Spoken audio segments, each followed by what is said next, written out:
Selanjutnya aspek pelayanan klinis.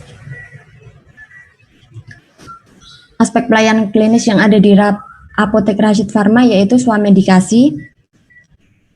Kegiatan yang dilakukan meliputi memberikan pilihan obat yang sesuai dengan kondisi pasien atau kebutuhan pasien, memberikan edukasi kepada pasien terkait indikasi, cara penggunaan, batas penggunaan, efek samping, penyimpanan, juga memberikan edukasi untuk terapi non-farmakologi, mengedukasi pasien mengenai alasan dan resiko terkait permintaan sediaan farmasi yang tidak dapat dilayani, mendokumentasikan pelayanan swamedikasi yang dilakukan. Next. Kemudian pelayanan resep sama seperti sebelumnya, yaitu pasien yang membawa resep kemudian dilakukan screening. Jika belum lengkap ditanyakan kepada pasien, kemudian penyiapan obat,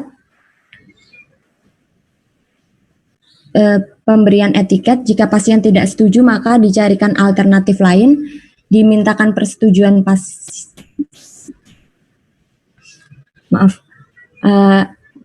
alur pelayanan resepnya.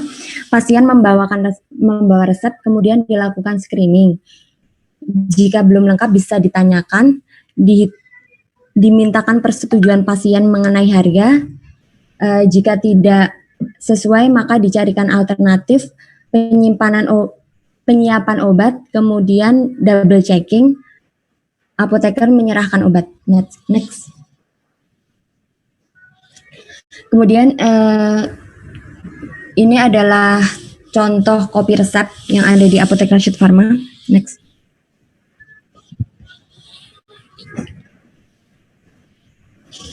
Yang ketiga, melakukan monitoring efek samping. Dan berikut adalah format pelaporan efek samping yang pernah dilakukan di Rashid Pharma. Kemudian pelayanan informasi obat, PIO yang dilakukan ada 2 jenis, yaitu PIO aktif, yaitu mahasiswa membuat leaflet dengan beberapa topik. Untuk PIO pasif yaitu menjawab beberapa pertanyaan yang ditanyakan oleh pasien. Next. Yang kami lakukan di sana adalah evaluasi kepuasan pasien. Kami membuat form terkait pelayanan kepuasan di Rashid Pharma. Next. Mungkin cukup sekian dari presentasi dari Apotek Rashid Pharma. Terima kasih. Baik, terima kasih dari Apotek Rashid Pharma. Mungkin langsung saja untuk Apotek WIPA. Mungkin bisa disampaikan kira-kira yang beda untuk Apotek WIPA daripada apotek lainnya apa, biar mungkin lebih tingkat pada jelas. Terima kasih, silakan Apotek WIPA.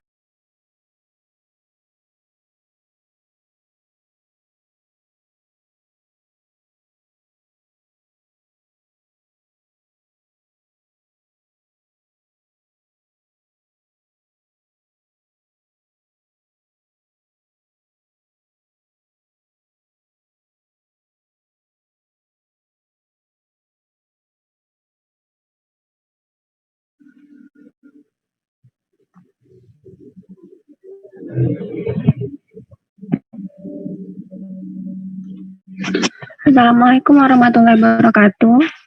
Waalaikumsalam warahmatullahi wabarakatuh. Di sini saya akan mewakili teman-teman yang PKPA di Apotek Viva kemarin. Jadi untuk di Apotek Viva itu, untuk jadwal kegiatannya bisa dilihat pada slide kedua itu. Tapi kemarin kita baru sampai minggu kedua, jadi belum semuanya yang ada di jadwal PKPA Viva itu kita lakukan.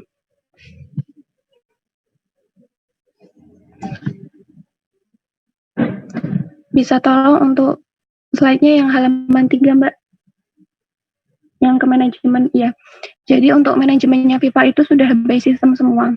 Untuk dasar regulasinya itu PMK 73 tahun 2016 tentang pelayanan kefarmasian di apotek, kemudian pedoman cara kefarmasian yang baik tahun 2011, dan Perkab BPOM nomor 40 tahun 2013 tentang pedoman pengelolaan prekursor farmasi dan obat yang mengandung prekursor farmasi. Selanjutnya, untuk manajemen FIFA, pengelolaan sediaan farmasinya, untuk perencanaan dilakukan tim purchasing FIFA, kemudian diteruskan ke BBF FIFA untuk pengadaan. Apabila apoteker di apotek ingin mengajukan suatu produk, dapat mengajukan ke regional manager. Kemudian ke bagian purchasing, perencanaan dilakukan dengan melihat histori bulan sebelumnya dan tren epidemiologi. Kemudian untuk pengadaannya, setelah perencanaan, PBF akan melakukan pengadaan ke distributor atau subdistributor. Pengadaan dilakukan secara otomatis melalui sistem data yang ada pada sistem dikirim ke BBF dan menjadi surat pesanan outlet tersebut. BBF akan mengirimkan obat berdasarkan kebutuhan di outlet. Kemudian jika stok masih kurang, apoteker dapat membuat alokasi manual, kemudian diserahkan ke regional manager dan diteruskan kepada PBF. Jika ada item yang dibutuhkan mendesak, apoteker dapat meminta ke outlet FIFA yang lain melalui TN antar apotek. Dengan terlebih dahulu kita itu melihat data stok di outlet yang lain, begitu. Surat pesanan untuk TN antar apotek itu dapat dicetak oleh apoteker pengirim dan SP rangkap diserahkan bersama produk tersebut. Kemudian berikut untuk contoh surat pesanannya.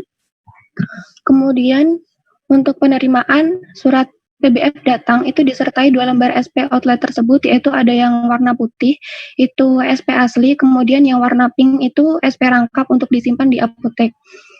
Kemudian apoteker atau AA harus memastikan semua box pengiriman tersegel. Apabila rusak, maka berhak menolak kedatangan dengan membuat berita acara. Segel rusak yang ditandatangan oleh driver serta dilakukan perhitungan barang sampai unit terkecil. Apoteker atau AA memeriksa kesesuaian nama, jumlah, bentuk, sediaan, nomor batch, dan ED. Kemudian apabila terpenuhi, BBF akan konfirmasi agar barang dapat diterima sepengetahuan regional manager atau barang dikembalikan ke BBF. Kemudian saat barang datang itu dicocokkan. Nah, setelah dicocokkan itu nanti kalau tidak ada perbedaan, kita langsung dapat meresipnya di komputer.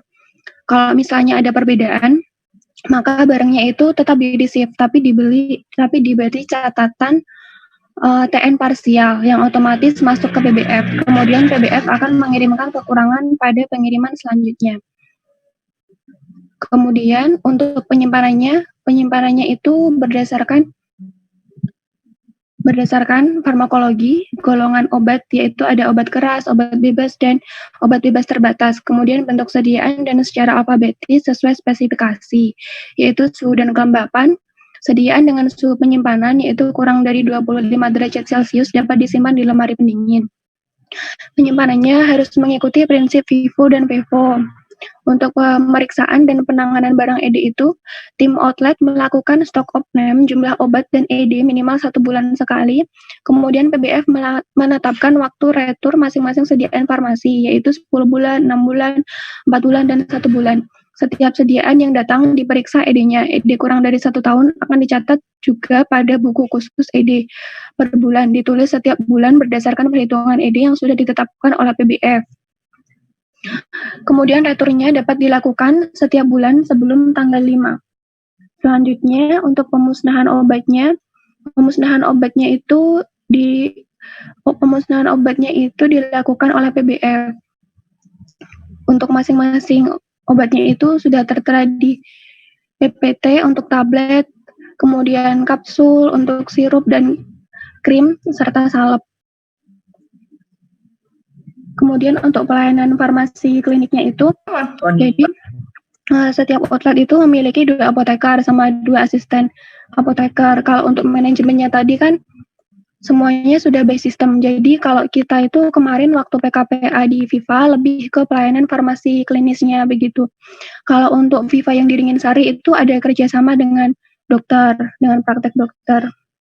Kemudian untuk pelayanan farmasi kliniknya, yang pertama itu pengkajian resep. Resep dapat diterima dari dokter umum yang berpraktek di apotek atau dari Halodoc juga bisa. Kemudian di screening administratif kemudian farmaseutis dan klinik. Setelah itu obat disiapkan dan diberi etiket. Obat tersebut kemudian diserahkan kepada pasien beserta pemberian